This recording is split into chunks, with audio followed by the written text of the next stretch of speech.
Avant, j'étais ostéopathe. Bizarre, hein? Salut à tous et bienvenue dans cette nouvelle vidéo où je crois que toi et moi on va commencer à un petit peu mieux se connaître. Car oui, comme je te disais juste avant, avant, j'étais ostéopathe. Ok, donc la meuf, elle dit qu'elle était maquilleuse, qu'elle a un site de vente en ligne, maintenant elle est ostéopathe. Est-ce qu'elle est mytho? Alors oui, je sais, j'ai un parcours un petit peu particulier, quelques problèmes d'indécision dans ma vie. À peine. Bon, je te résume. Écoute bien, en fait, après mon bac, je suis partie en métropole pour faire mes études d'ostéopathie qui ont duré 6 ans. Oui, j'ai redoublé la dernière année, moment agréable de ma vie. Et après ça, j'ai commencé à travailler un petit peu là-bas en tant qu'ostéopathe pour faire quelques formations post-diplôme. Et puis, le temps passant, j'ai eu envie de faire des formations dans quelque chose de totalement différent et mon esprit est tellement logique que j'ai choisi le maquillage. Donc c'est là que j'ai fait la formation longue chez Make Up Forever. Ensuite, je suis enfin rentrée en Nouvelle-Calédonie où j'ai bossé un petit peu comme ostéopathe dans le maquillage et puis j'ai terminé par monter un site de vente en ligne. Voilà. Un parcours normal, comme je te le disais. Mais bon, en gros, l'ostéopathie a quand même tenu une grande place dans ma vie parce que si tu comptes entre 6 ans d'études plus 3 ans d'exercice, ça fait quand même 9 ans, donc c'est pas rien. 9 ans pour changer d'avis ensuite. Hashtag indécision. Bon voilà, j'ai bien raconté ma vie. Fin de la vidéo.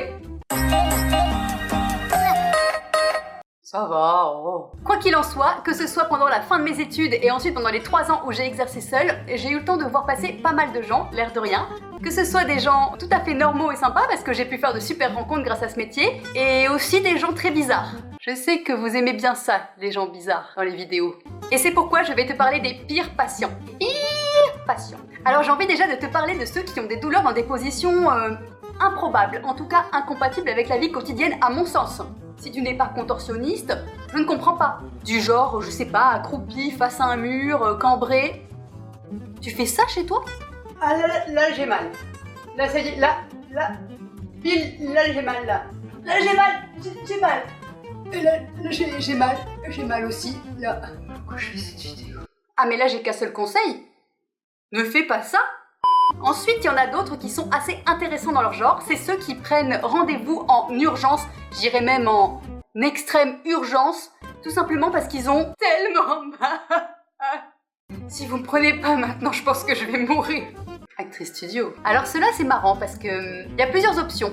Soit effectivement ils ont réellement très mal, ils sont là au rendez-vous, soit ils viennent pas. Ça faisait pas si mal, peut-être. Ou soit une fois qu'ils sont là devant toi, qui s'assoient sur leur petite chaise, ils te disent un truc du style non je sais pas pourquoi, depuis que je vous ai téléphoné, je vais mieux. Voilà, j'ai beaucoup moins mal. Mais merci de m'avoir reçu. Sinon, il y a tout simplement le groupe des patients qui ne se préparent pas du tout pour leur rendez-vous ostéo. En fait, c'est le groupe des patients en sous-vêtements troués.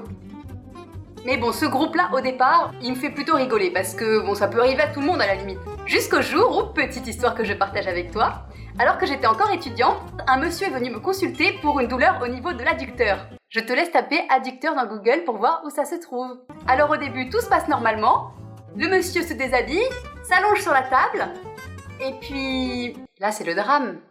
Il y avait donc en fait un très gros trou dans son boxer, pile poil du côté où il avait la douleur, parce que sinon c'est pas du tout marrant. Puis bon le matos prenait l'air, on va dire ça comme ça.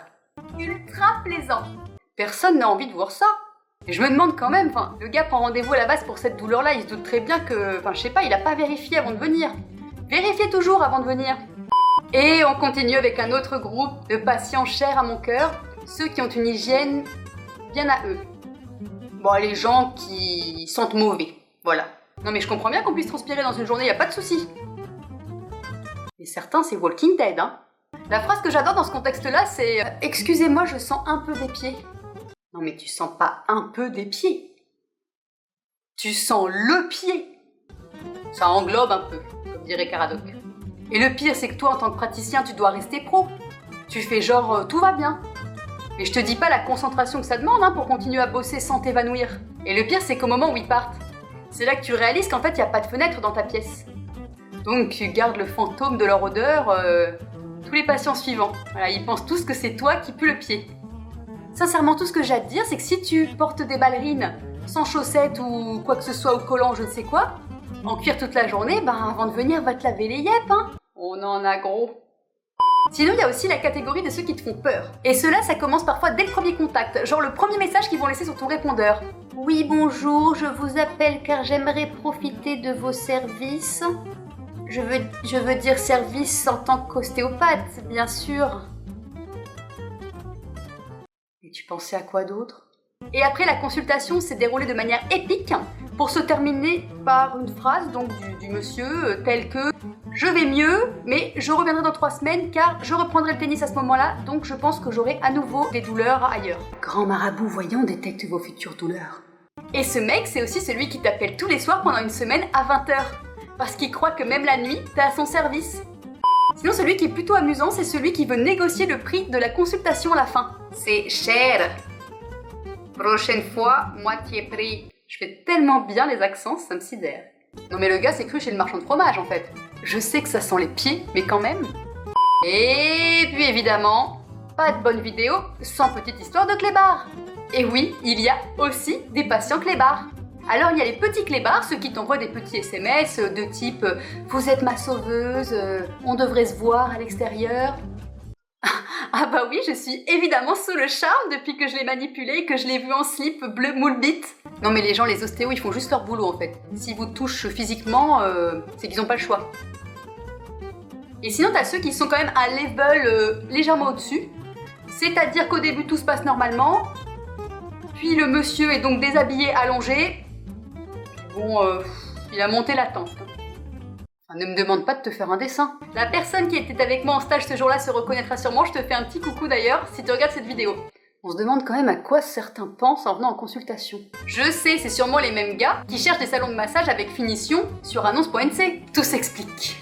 Et voilà les gens, nous voici déjà à la fin de cette vidéo, j'espère qu'elle vous aura plu. Soyez gentils avec votre ostéo et ils seront ravis de vous soigner. Et si tu as aimé cette vidéo, bien évidemment, n'oublie pas de la liker, de la partager à tes amis et de t'abonner à la chaîne.